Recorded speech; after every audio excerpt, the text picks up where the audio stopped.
Hi, ഞാൻ ശ്യാമാണേ. ഈ പുറകിൽ കാണുന്ന എല്ലാവരും എൻ്റെ കൂട്ടുകാരാണ്. ഇന്ന് എൻ്റെ കൂട്ടുകാരി ഷിബിനയുടെ കല്യാണമായിരുന്നു. അങ്ങനെ അവർക്ക് വിഷൊക്കെ ചെയ്ത് ഞങ്ങൾ ഓടിപ്പോയത് ഫുഡ് കഴിക്കാനായിരുന്നു. അങ്ങനെ അവിടെ വെയിറ്റ് ചെയ്ത് ഞങ്ങൾക്ക് ആദ്യം കിട്ടിയത് ചിക്കൻ ഫ്രൈ ആയിരുന്നു. അതാണെങ്കിൽ ദോണ്ടെ അവൻ വലിച്ചെടുത്തുകൊണ്ട് പോവുകയും ചെയ്ത്. ഇനി ഞാൻ നോക്കിക്കൊണ്ടിരുന്ന എനിക്ക് നക്കി നോക്കാൻ പോലും കിട്ടൂല എന്നറിയാവുന്നത് കൊണ്ട് തന്നെ ആദ്യം ചാടി കയറി ഒരു പീസ് ഞാനീ എടുത്ത്. അങ്ങനെ മട്ടൻ ബിരിയാണി നമ്മുടെ പ്ലേറ്റിലോട്ട് വിളമ്പി. ആദ്യം ആ മട്ടൻ്റെ പീസ് എടുത്ത് ബിരിയാണി റൈസിൽ വേറെ ഒന്നും ചേർക്കാണ്ട് നല്ലപോലെ മിക്സ് ചെയ്ത് കഴിക്കണം. അപ്പോൾ അതിൻ്റെ ഒറിജിനൽ ഫ്ലേവർ നമുക്ക് കിട്ടും. ഇവരെല്ലാവരും എൻ്റെ കൂടെ +2 പഠിച്ചവരാണേ.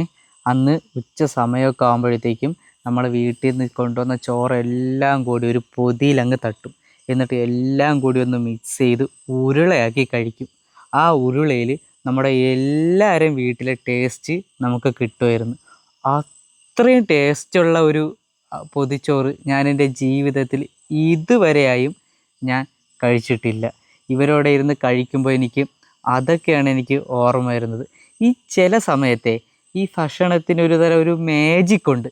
നമ്മുടെ പഴയ കാര്യങ്ങളൊക്കെ ഓർമ്മിപ്പിച്ച് നമ്മളങ്ങ് നൊസ്റ്റാൾജി അങ്ങ് അടിച്ച് കളയും. ഞാനങ്ങനെ ആസ്വദിച്ച് മട്ടൻ ബിരിയാണി കഴിച്ചുകൊണ്ടിരുന്നപ്പോഴാണ് ഞാൻ മനസ്സിലാക്കുന്നത് എൻ്റെ പ്ലേറ്റിലെ ചിക്കൻ ഫ്രൈ തീർന്നെന്ന്. ഇനി എന്ത് ചെയ്യുമെന്ന് ആലോചിച്ചിരുന്നപ്പോഴാണ് തൊട്ടടുത്ത പ്ലേറ്റിൽ ചിക്കൻ ഫ്രൈ ഞാൻ കണ്ടത്. പിന്നെ ഒന്നും നോക്കിയില്ല, അത് ഞാനിങ്ങ് എടുത്ത്.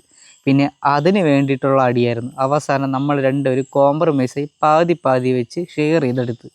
അങ്ങനെ ഫുഡൊക്കെ കഴിച്ച് കഴിഞ്ഞ് നേരെ പോയത് ശംഖുമുഖത്തായിരുന്നു. അവിടെ ചെന്ന് കടലൊക്കെ കണ്ട് നമ്മൾ കുറേ നേരം കാര്യങ്ങളൊക്കെ പറഞ്ഞിരുന്ന് നേരെ വീട്ടിലേക്ക് തിരിച്ച്.